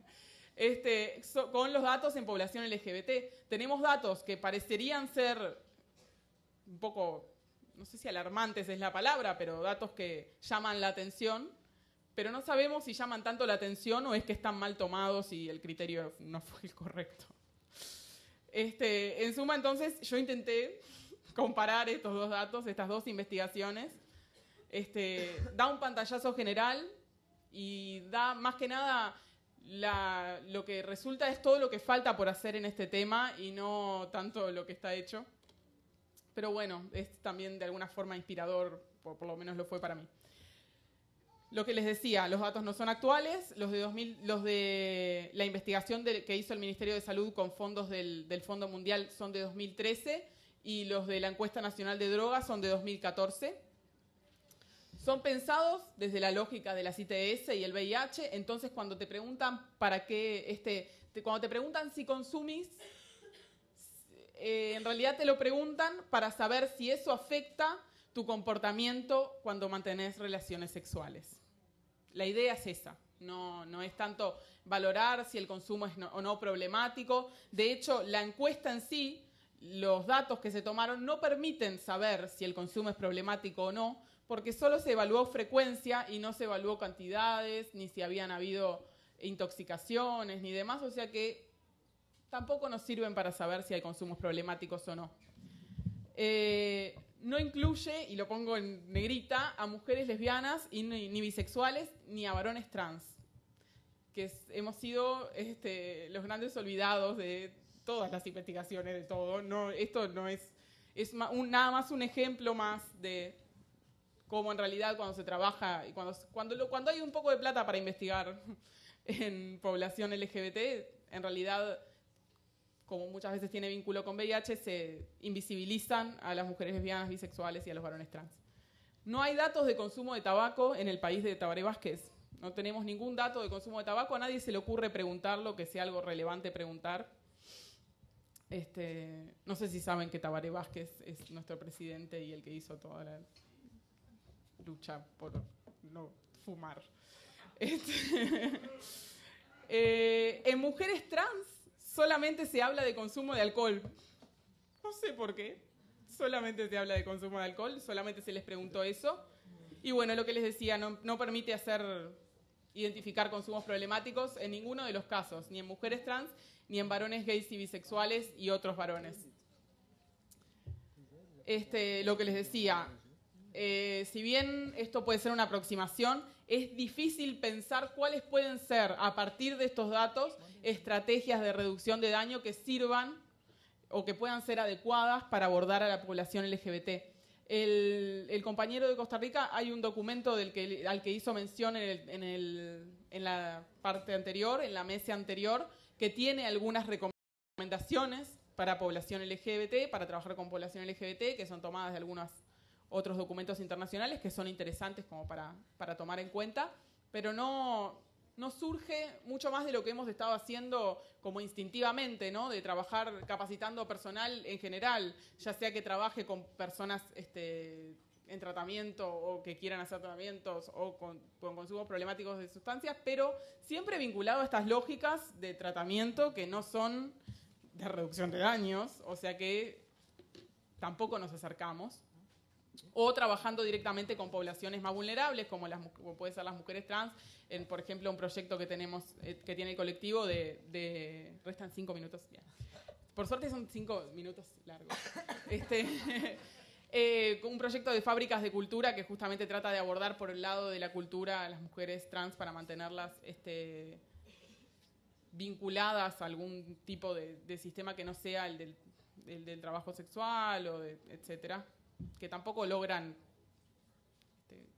no tenemos un impacto que tiene más que ver con lo social y afectivo y no tanto con o sea, no es que hemos resuelto ese problema. Y bueno, algunos datos de las muestras, porque voy a dar algunos detallecitos de eso. Fueron pocos casos, en la de varones gays, bisexuales y otros, son 290 casos. Ni siquiera eran todos gays y bisexuales, había un 7,2% que tenían prácticas sexuales con varones, pero que eran heterosexuales, se identificaban como heterosexuales. Hay problemas de esta muestra, tiene grandes problemas. Uno es la sobrerepresentación de las personas, de los varones con ingresos, con ingresos más bajos. Hay un 46% con un nivel de ingresos bajos cuando el promedio nacional es de 23%. Una sobrerepresentación de menores de 35 años. No es necesario que diga que Uruguay es una población envejecida. El 70% de esta muestra eran menores de 35 años, o sea que en cuanto a generaciones tampoco era representativo. Y un 25% de estos varones eran trabajadores sexuales. No sabemos, no tenemos datos de cuántos son en la población, o sea, de si esto es importante o no, o es representativo o no de los varones gays y bisexuales, pero instintivamente nos parece que es bastante alto. Y bueno, lo que les decía, no nos queda claro que sea realmente representativa la muestra, pero habla de estos varones. Y al hablar de estos varones, da algunos datos bastante preocupantes. Un consumo de alcohol habitual 20% mayor al de los varones de la población general. Una prevalencia de vida del consumo de antidepresivos de 30% más. Consumían antidepresivos 30% más que la población de varones.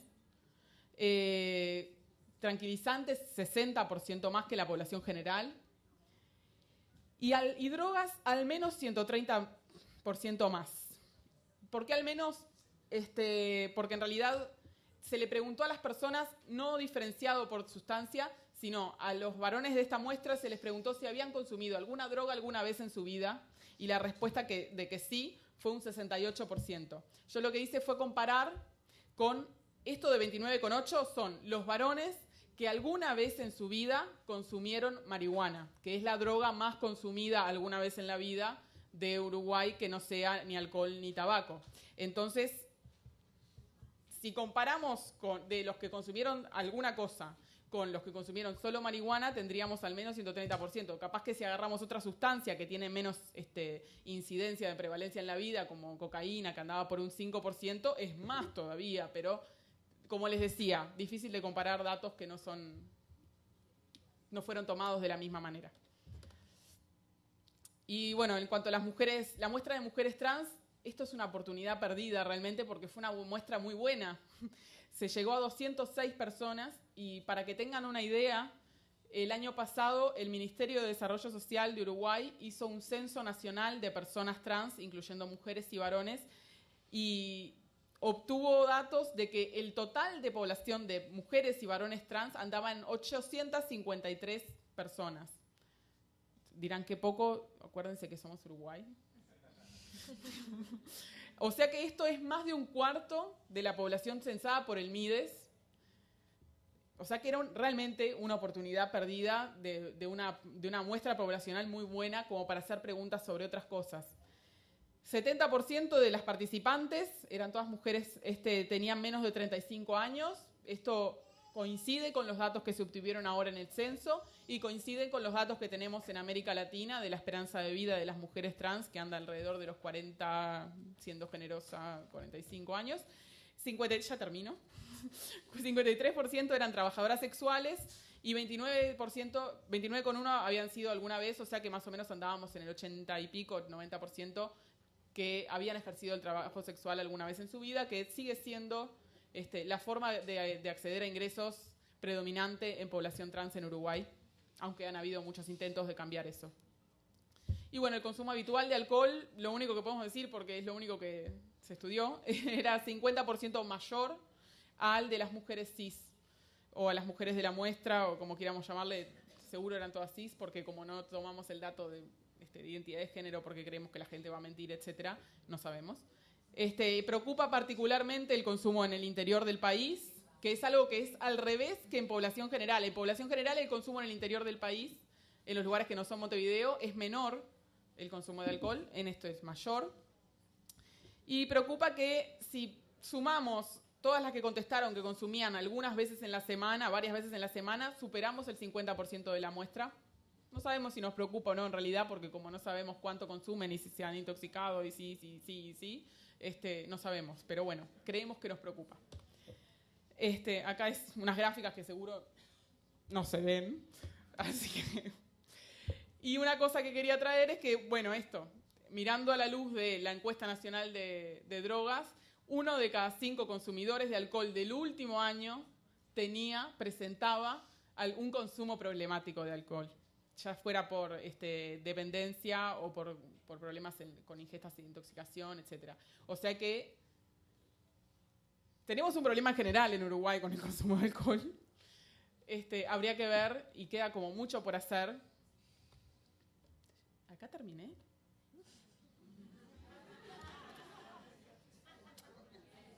La pregunta que me hacía Denis cuando me invitó y cuando me decía era...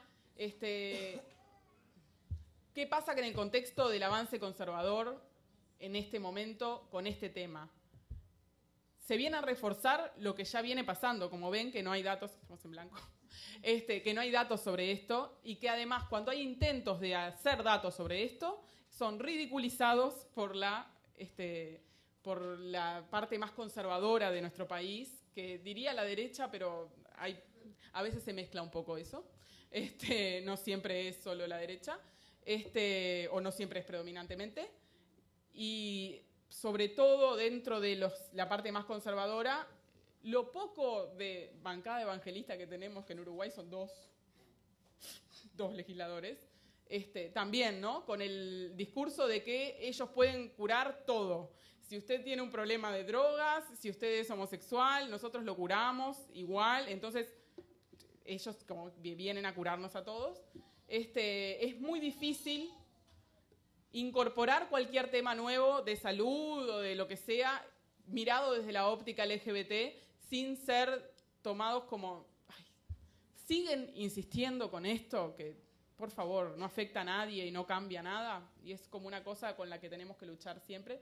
Y bueno, quería finalizar diciéndoles que en realidad muchísimas gracias por la invitación, pero creo que yo vengo mucho más a aprender de lo que hayan podido hacer en este tema en otros países que de lo que ya ven puedo aportar. Y bueno, muchas gracias.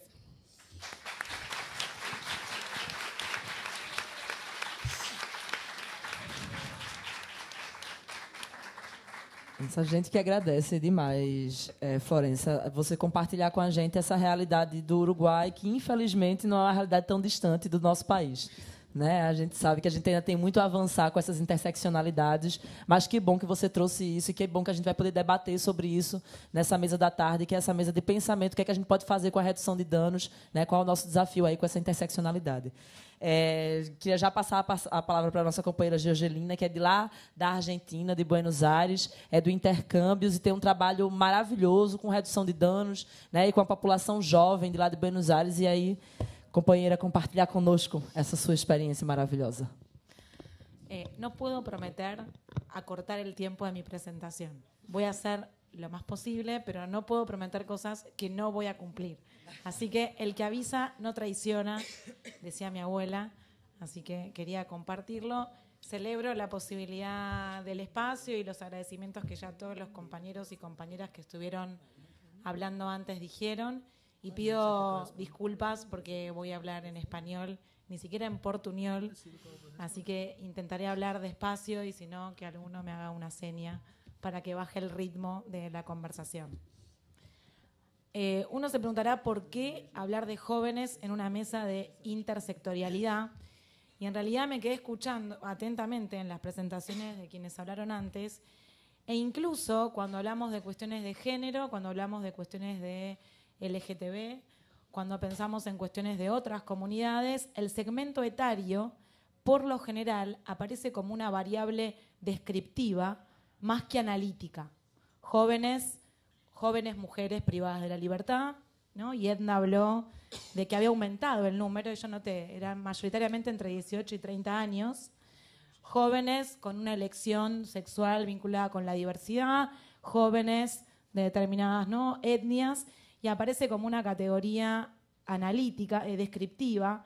Sin embargo, cuando pensamos en el tema drogas y lo entrecruzamos con el campo de las políticas de drogas, podríamos afirmar, y voy a tratar de compartir eso con ustedes, que la juventud aparece ahí como una variable no solo analítica, sino que explicativa de casi todos los consumos, incluso desconociendo o reduciendo, que no es específico del campo de las juventudes, pero aparece como una variable explicativa. Y pensar, ¿no?, en esta vinculación, incluso en estos contextos donde se ve ¿no?, fragilizado o ataques a los procesos participativos y más democráticos, pensar en las juventudes implica problematizar relaciones de poder, porque la juventud tiene que ver con vínculos intergeneracionales, con relaciones de poder que se desarrollan de determinada manera y que nuestras intervenciones en drogas estén vinculadas específicamente en el campo de la reducción de riesgos y daños, claramente invitan a pensar otras relaciones de poder. Entonces, con esas preguntas o ideas es que voy a compartir esta presentación y les voy a invitar, si puedo, no sé cómo hacer para ver el video. A ver un video, cortito.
Habla de las etiquetas psiquiátricas.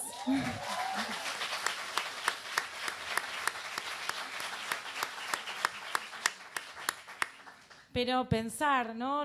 Incluso ahora lo volví a mirar y tampoco aparece joven usuario de drogas, que, ¿no?, pensando en cómo solo aparece en el discurso de modo psicopatologizante, criminalizante.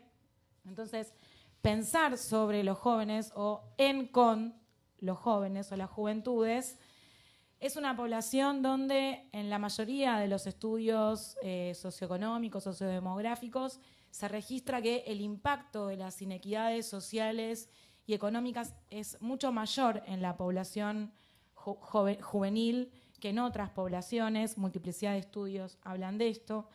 También, como muestra ese video, que es una campaña internacional contra la patologización, específicamente el uso de etiquetas psiquiátricas en el campo de las juventudes y de las infancias, por lo general pensamos a las juventudes de modo negado, ¿no?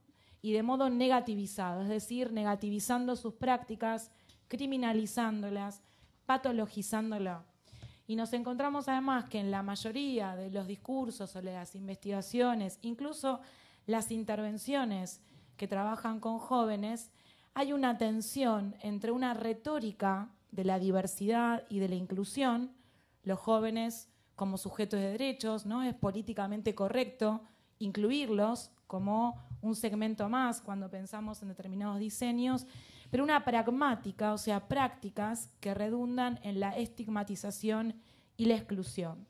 Y ahí una pregunta, ¿no? Si hay nuevas juventudes, por lo general, ¿no? Hay una referencia, hay una investigadora, Mariana Chávez, una investigadora argentina, antropóloga, que ella incluso hizo un relato para pensar sobre las juventudes. La juventud de antes era mejor que la de ahora, no sé si aquí en Brasil es una frase que se utiliza, pero no como una referencia, una idealización a una juventud idealizada. Incluso podríamos pensar las juventudes rojas, esas juventudes militantes, comprometidas o más comprometidas que las de ahora, las juventudes de la década del 60, la década del 70. Y hoy nos referimos casi que a juventudes grises, en un nivel de estigmatización de juventudes que para los discursos dominantes son apáticas, son vagas, se drogan, no se comprometen, ¿no? Digo, en una estigmatización de sus prácticas. Pero esto que hoy llamamos nuevo, para el campo de estudios de las juventudes, en realidad, históricamente, lo que ha sido mirado de modo diferente o diverso ha sido categorizado como nuevo, y nuevo entendido como peligroso. Pero no hablamos de nuevas juventudes o de nuevos consumos, sino del modo en que la diversidad de ser joven y de prácticas de los jóvenes impacta en lo que tradicionalmente entendíamos o esperábamos que determinado grupo social realizara. En este campo de pensamiento de las juventudes, incluso podríamos hablar de ciertos obstáculos epistemológicos para pensar las juventudes. ¿A qué me estoy refiriendo? Uno es lo intergeneracional, ¿no? La distancia, yo decía al principio, las relaciones de poder que se establecen, ¿no? Entre equipos distantes etariamente en prácticas para pensar en un trabajo con jóvenes, e incluso los propios jóvenes, a veces en clave de educación entre pares, la dificultad de poder pensar reflexivamente sobre sus propias prácticas, porque están tan cercanos, entonces por distancia o por demasiada cercanía, pensar sobre las juventudes imprime un obstáculo un obstáculo mayor de pensamiento hacia la reflexividad de estas prácticas. Y que, por lo general, en la mayoría de las investigaciones o de los estudios, empieza a navegar, ¿no? En esa dificultad, hace que encontremos ciertas lógicas de funcionamiento que encontramos en las pequeñas acciones que se van realizando, tutelares, ¿no? Que van a dar lugar a un sujeto controlado. Entonces tengo que controlar lo que este joven hace, ¿no? Lo identificamos como un joven en riesgo, como un objeto de intervención, definimos lo que es problema desde nuestros propios posicionamientos o lo que como equipos entendemos que es un problema, genera una distancia, por eso ahí la otredad distante, y un discurso moral del deber ser, que es lo que debería ser determinado joven a cierta edad, en tensión con otras lógicas u otros modos de pensar las juventudes, que ahí yo le puse el nombre de lógicas restitutivas, pensando en enfoques de derechos que contemplen la diversidad,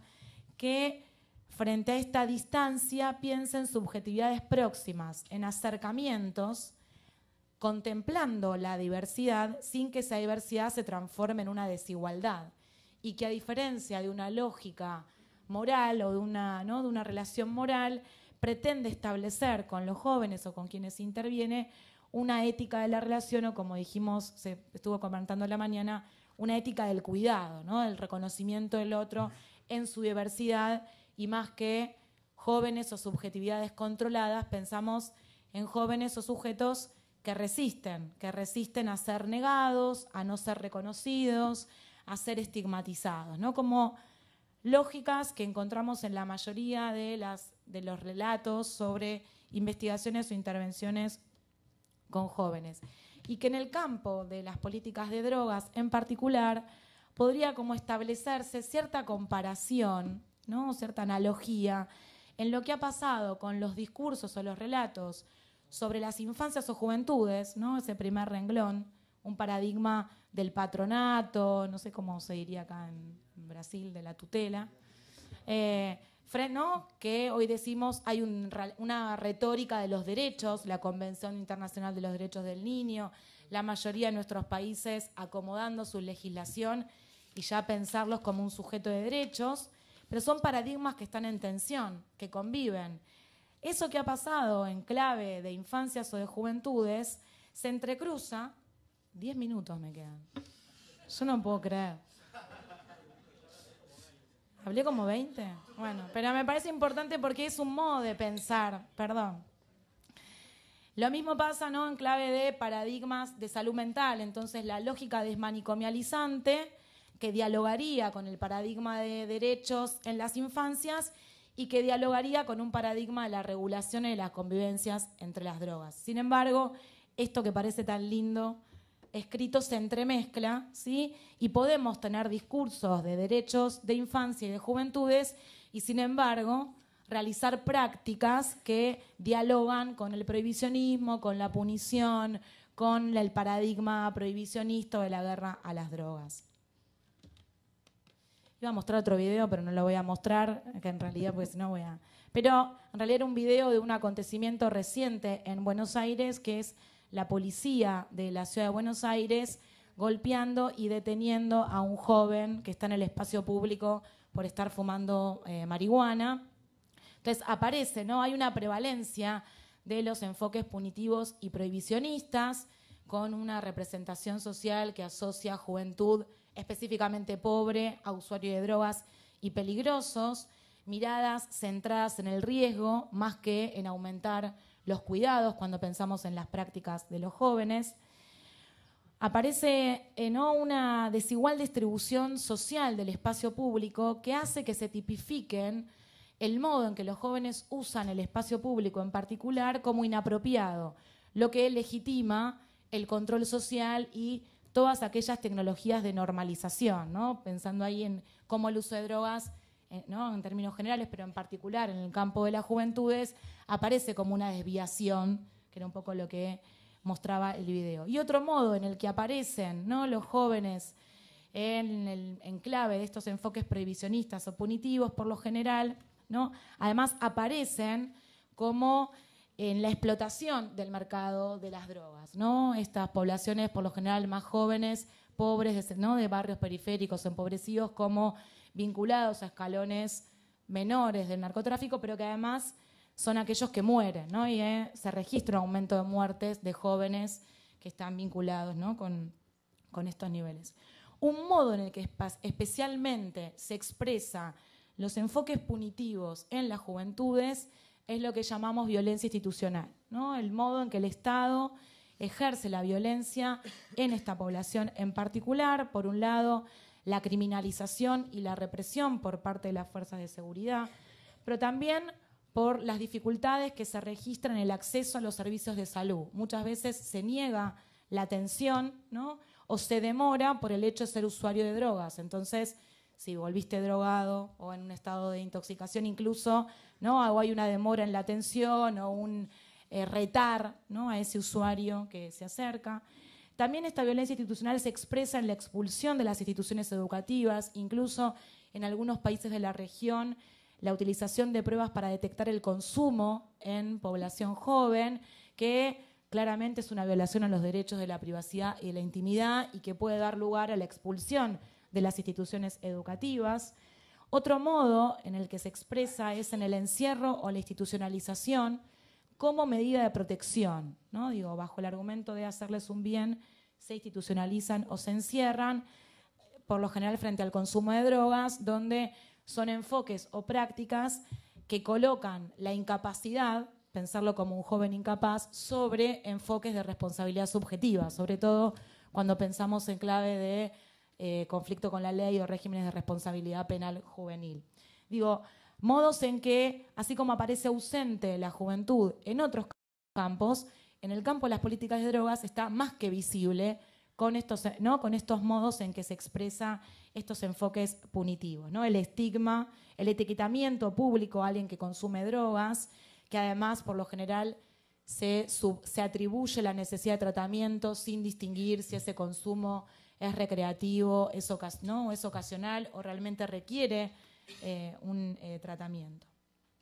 En particular, en el caso de Argentina, y pensando en cómo estos avances conservadores en la región, tomando la provocación de Denis para pensar la mesa, el modo en que se está expresando en este momento es con un programa o con un intento de reducir la edad mínima de responsabilidad penal.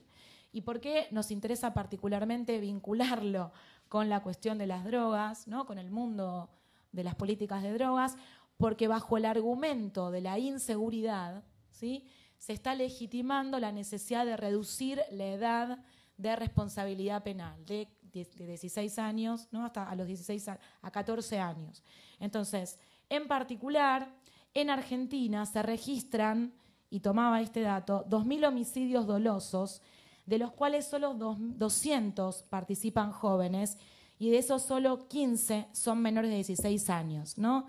Fíjense cómo en este campo, frente a ciertos datos empíricos, o es tan importante lo que la gente cree que pasa, que la inseguridad es producida por los jóvenes y además por jóvenes que cometen delitos y que usan drogas, es tan importante lo que creemos que pasa como lo que efectivamente pasa. Entonces, en este contexto es, ¿no?, el modo en que se está expresando, incluso en otros países de la región han vivido, ¿no?, movimientos similares, y cómo se reorganiza este discurso criminalizante, estigmatizador hacia los pobres, hacia los sectores más jóvenes. Esto era una producción que hicimos, ¿no?, en el contexto, pensando cómo trabajamos, ¿no?, y una consigna en la que esta estigmatización y esta criminalización de los jóvenes aparece, ¿no?, una consigna en la mayoría de los movimientos de jóvenes y de organizaciones que trabajan con jóvenes, tiene que ver con que ni mi ropa, ni mi barrio, ¿sí?, ni mi cara indican lo que hago, ya termino, ¿sí?, sino cómo es una consigna que ha sido tomada por la mayoría de los movimientos ¿no?, de organizaciones sociales que trabajan con jóvenes y de los propios jóvenes, como modo de revertir este estigma social hacia las juventudes. Otro modo en el que estamos intentando en estos momentos también construir otros relatos o discursos que disputen la hegemonía discursiva sobre la estigmatización de los jóvenes es, ¿no?, la campaña internacional Support Don't Punish, que en Argentina le hemos traducido como Acompañe no castigue, y específicamente estamos trabajando en visibilizar los modos en que los jóvenes problematizan, ¿no?, el modo en que esta política punitiva aparece específicamente en el campo, en el entrecruzamiento entre los jóvenes y los usos de drogas. Para terminar, ¿no?, uno podría plantear que los estudios sobre juventudes, tanto a nivel regional como en otros países del mundo, expresan que adolescentes y jóvenes continúan siendo un grupo demográfico particularmente expuesto a los cambios en los ciclos económicos. La contracción de esa actividad económica aumenta en la calidad, no impacta en la calidad de vida y en las posibilidades de integración social, propicia, ¿no?, el aumento de la exclusión del mundo de la escuela, del mundo del trabajo, el no acceso a los servicios de salud, ¿no?, y estos procesos de estigmatización que genera o que promueve el aumento de respuestas represivo-punitivas por parte de los estados o de las políticas públicas para los jóvenes de los sectores vulnerables, más que intervenciones que estén centradas en respuestas socioeducativas. Frente a ese escenario, y me voy a ir a la última, para pensar qué hacer, ¿no?, cómo salir de una descripción que plantea cuál es el escenario en el cual nos encontramos los que trabajamos con jóvenes. Una propuesta que uno podría pensar es la que acompaña o la que sostienen las estrategias vinculadas o las políticas vinculadas con la reducción de daños, que tiene que ver con diversificar, multiplicar y aproximar, ¿no? Por un lado, estar disponibles más que estar preparados. Hay un cliché que tiene que ver con la dificultad de no tener información o no saber cómo trabajar con los jóvenes. La propuesta es: estemos a disposición y nos van a decir cómo hacerlo o de qué modo, más que tener cierta preparación. Reducir las barreras y las distancias intergeneracionales es un obstáculo, ¿sí? Incluso en quienes portamos los discursos de la reducción de daños, aparece como un obstáculo. Recuperar la experticia y la instrumentalidad de otros campos. En particular, no sé cómo será en otros países, pero en Argentina las consejerías de salud sexual y reproductiva, que vienen más del campo de la salud, han encontrado un modo de achicar la distancia y de que sea un espacio amigable para que los jóvenes puedan pensar o problematizar sobre sus prácticas. Cómo poder dialogar, ¿no? El campo, cuando aparece la palabra droga en la práctica, enseguida los mismos profesionales se olvidan de las herramientas que efectivamente sí usan para otros campos. Generar una contracultura, ¿no? Poner la droga entre paréntesis, ¿no? El consumo de sustancias psicoactivas es una cosa más, entre otras, que le pasan o que hacen los jóvenes en nuestras regiones. Co-construir otros espacios de socialización, ampliar los intercambios y exigir derechos y fortalecer la ciudadanía, incluirlos activamente, ¿no?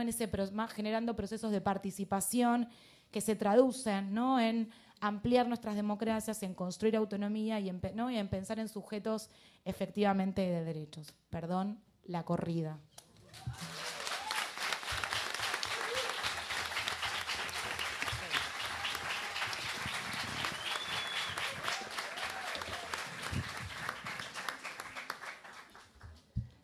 Gente, então, agradecer à companheira Jorgelina, né, por trazer essa experiência, inclusive uma experiência que a gente precisa potencializar no Brasil. A gente tem dialogado pouquíssimo sobre redução de danos, sobre juventude, sobre essas interfaces, né, que dialogam com as demandas que essa juventude tem trazido para nós.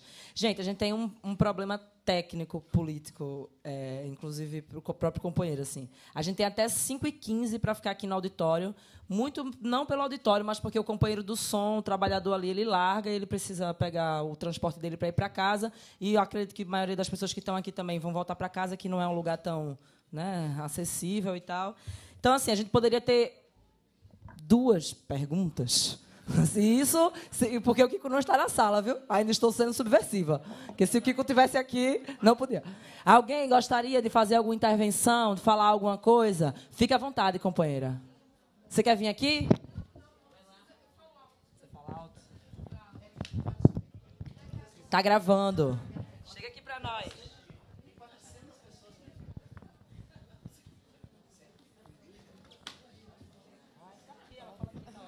Tá bom? Bom, primeiro eu gostaria de agradecer ao professor Denis, né, que depois do evento que ele fez há uns anos atrás, lá no IPUB, sobre redução de danos, eu venho acompanhando a trajetória dele, por isso que a gente toma conhecimento e vem. Meu nome é Ana Gilda, eu sou cuidadora em saúde mental e estou como atendente territorial no CAPS Neuza Santos Souza, é um CAPS 2, né, e a fala do Dudu, né? Você me deu autorização para te chamar assim, me tocou muito, porque é isso mesmo. A gente vem criminalizando, né, as mulheres de várias maneiras, né, especialmente as mulheres negras. Eu trabalho na 5.1, para quem conhece aquela parte de Senador Camará, Bangu, e o que a gente vê é exatamente isso, né? As mulheres sendo invisibilizadas, a maioria são moradoras de favela, né? A juventude também. Há poucos dias a gente perdeu um jovem que eu gostava muito, eu senti muito, um menino de 20, eu posso dizer um menino que eu tenho um filho de 25 anos. Esse menino, 23 anos, usuário de cocaína, sim, mas acabou que ele morreu do infarto. E a gente ficou sabendo que algumas vezes ele foi até tanto a Clínica da Família quanto o UPA com uma dor.